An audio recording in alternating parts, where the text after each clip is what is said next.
నా పేరు Puppala Limbadri advocate.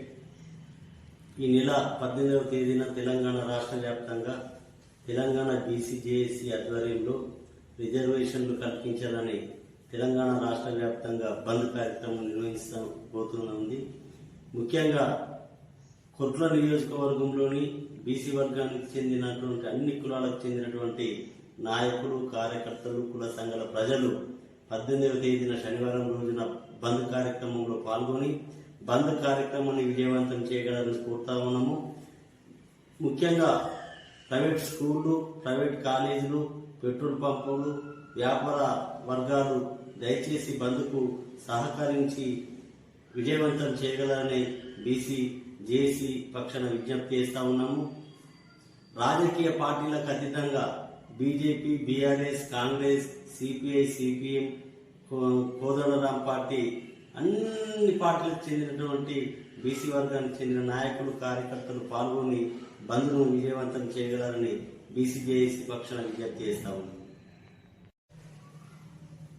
JBC రేపు శనివారం తెలంగాణ రాష్ట్ర వ్యాప్తంగా బీసీజేఏసీ యాక్షన్ ప్లాన్ అనుసరించి అన్ని కుల సంఘాలు, ముఖ్యంగా బీసీ సంఘాలన్నీ కూడా ఈ బీసీలకు రిజర్వేషన్ విషయంలో అన్యాయం జరిగిన సందర్భంగా బంధుకు ఇవ్వడం జరిగింది. కాబట్టి దీనికి గ్రామ స్థాయిలో ఉన్నటువంటి వాళ్ళందరూ కూడా కుల సంఘాలు, వ్యాపార వర్గాలు, అన్ని వర్గాల ప్రజలు దీనికి మద్దతు తెలిపి బీసీజేఏసీ తెలంగాణ రాష్ట్ర బంద్ విజయవంతం చేయాల్సిందిగా కోరుకుంటున్నాను.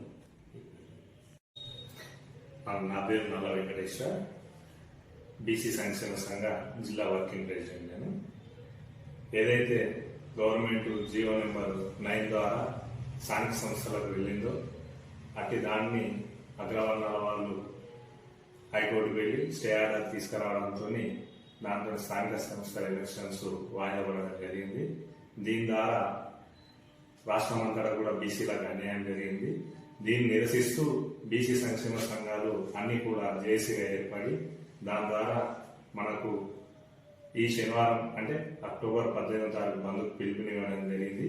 దీనికి అన్ని వర్గాల వారు, ముఖ్యంగా వర్తక సంఘాలు, స్కూల్స్, అలాగే పెట్రోల్ బంకులు, మన బీసీ కుల సంఘాల వాళ్ళందరూ కూడా మద్దతు తెలిపి, రాజకీయ పార్టీలు అన్ని కూడా మద్దతు తెలిపి ఈ బంద్కు విజయవంతం చేయాలని కోరుకుంటున్నాను.